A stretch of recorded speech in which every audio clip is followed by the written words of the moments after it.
l'identification du risque, ce qui s'est passé, c'est qu'on était dans la mezzanine pour une autre problématique. Et moi, je me promenais sur le bord des rangées ici, puis j'ai vu qu'il n'y avait pas de barrière de sécurité. Alors, je me suis approchée, puis j'avais un peu le vertige.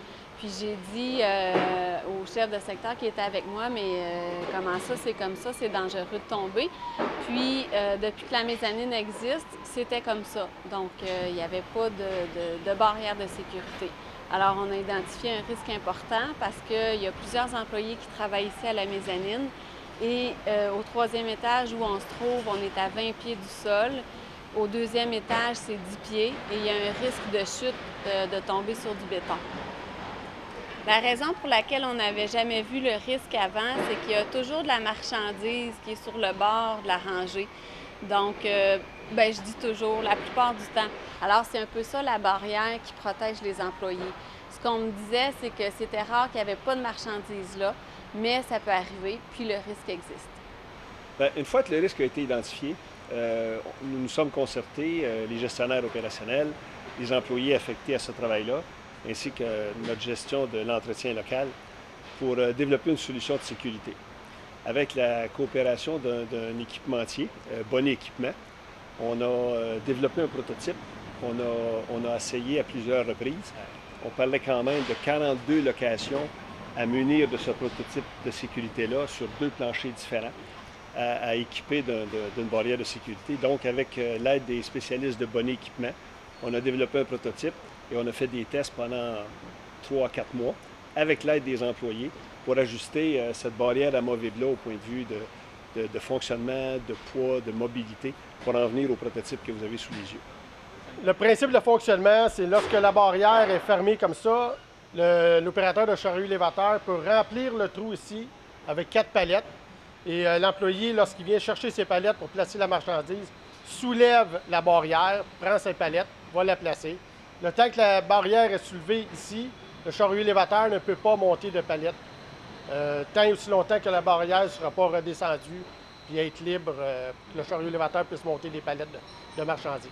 On a un système de blocage là, qui est ici tout simplement avec une corde. Lorsqu'on la soulève, la barrière vient s'accoter sur le système de blocage. Lorsqu'on veut rebaisser la barrière, on la soulève un peu, tire sur la corde pour relever le système de blocage et la barrière se rebaisse.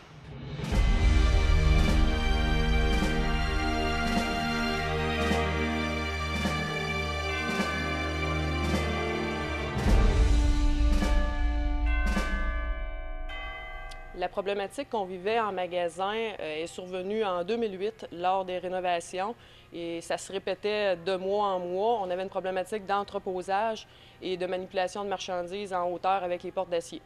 Avant, pas aux 16 pieds, aux 12 pieds, on entreposait les portes avec des séparateurs de métal. Donc, à certains endroits, les séparateurs étaient manquants. Donc, j'avais 6, 7, 8 portes. Ça pouvait aller jusqu'à 9 portes alignées une sur l'autre à côté. Sur le long du racking, ce qui rendait très difficile la manipulation quand une de mes associées allait pour aller chercher une porte. Mais à ce moment-là, il fallait qu'elle déplace les 6 autres portes ou les 7 autres pour atteindre la cible, donc la porte à descendre pour le client. Donc, ça a été davantage soumis par les 2 personnes qui travaillaient à ce moment-là dans les portes et fenêtres. Donc, c'était deux filles qui avaient beaucoup de difficultés à aller chercher et manipuler des portes aux 16 pieds. Bien, ce qui fait que le projet est génial, en fait, c'est qu'il y a des coûts qui ne sont pas très élevés qui sont rattachés à ce projet-là. Donc, on parle là d'utilisation de MDF de 2 par 6. On parle d'un coût approximatif pour une section de 8 pieds aux alentours de 50 $. Donc, au niveau du shrink, si on prend un exemple d'une porte d'acier qu'on doit liquider, porte d'acier coûte environ 400 $ pour un client. Si je dois la liquider, bien, c'est sûr que je dois enlever au moins un 15 à 20 % sur le prix. Donc, à ce moment-là, c'est sûr que je viens de perdre un montant d'argent qui fait que si ma porte est bien entreposée, je ne viens pas perdre cet argent-là et l'investissement est payant. Au sujet des résultats, ce qui est intéressant, c'est que depuis qu'on a fait la modification, on n'a eu aucun accident relié à la manipulation des portes d'acier. Donc, que ce soit maux de dos, étirement musculaire, rien, comparativement à avant où on avait déjà eu des cas. Effectivement, on a une baisse de shrink qui est très importante. Puis, c'est surtout aussi l'élimination à la source du problème. La réaction des employés était bonne parce que l'idée est venue des employés. Donc, puis aussi, dans le temps, on avait un technicien en bâtiment qui a participé à tout ça. Donc, ça a été vraiment un travail d'équipe. Une fois que ça a été monté, ça venait des employés, la transition, le changement a super bien passé, puis ça a été gagnant pour tout le monde. Donc, en conclusion, on peut dire que ce projet-là, ça ne peut qu'être un projet qui est gagnant pour que ce soit un franchisé ou un corporatif.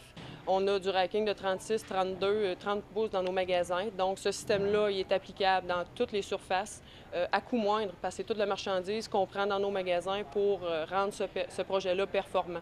Donc, on a besoin d'une façon d'entreposer sécuritairement pour éviter le maximum de blessures et aller sauver le maximum de shrink également. Donc, c'est applicable partout où on vend des portes d'acier.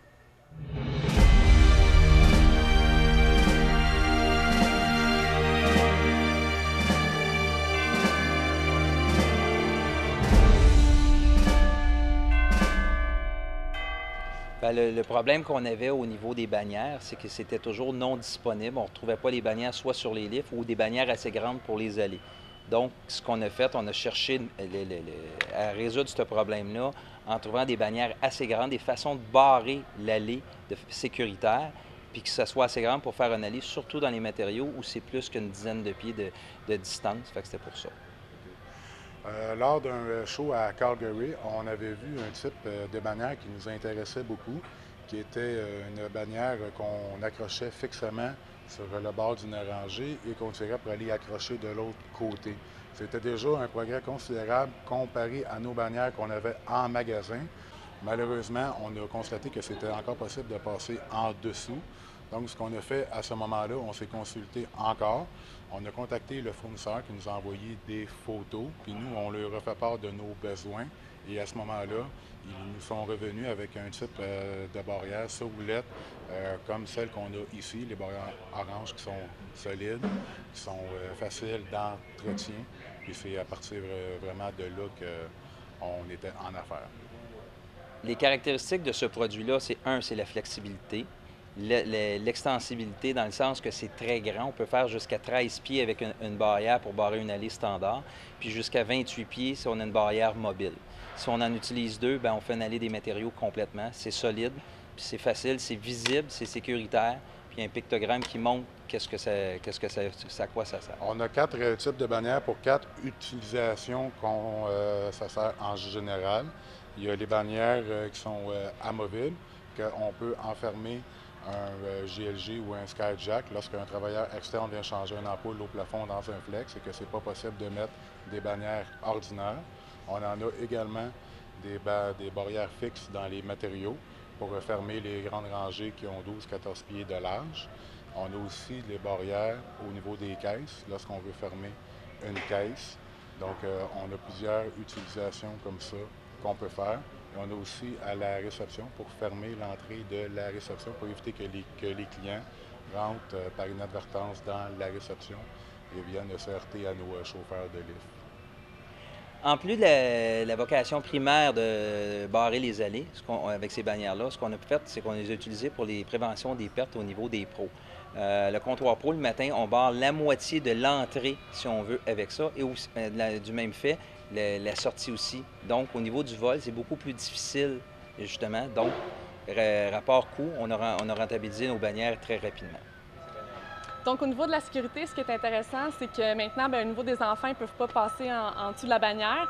Les gens aussi avaient tendance à tirer sur la corde, sur la bannière. Bien, maintenant, c'est assez clair que tu ne peux pas vraiment être touché. Donc, les gens respectent davantage la sécurité, ça bloque vraiment l'allée, puis il n'y a pas de problème pour le public. Ces barrières-là coûtent en moyenne 260 $. Nous, de la façon qu'on a fait pour subventionner ça, c'est qu'on a récupéré nos palettes scrap qu'on a vendues à des fournisseurs, ainsi que le métal qu'on a récupéré également.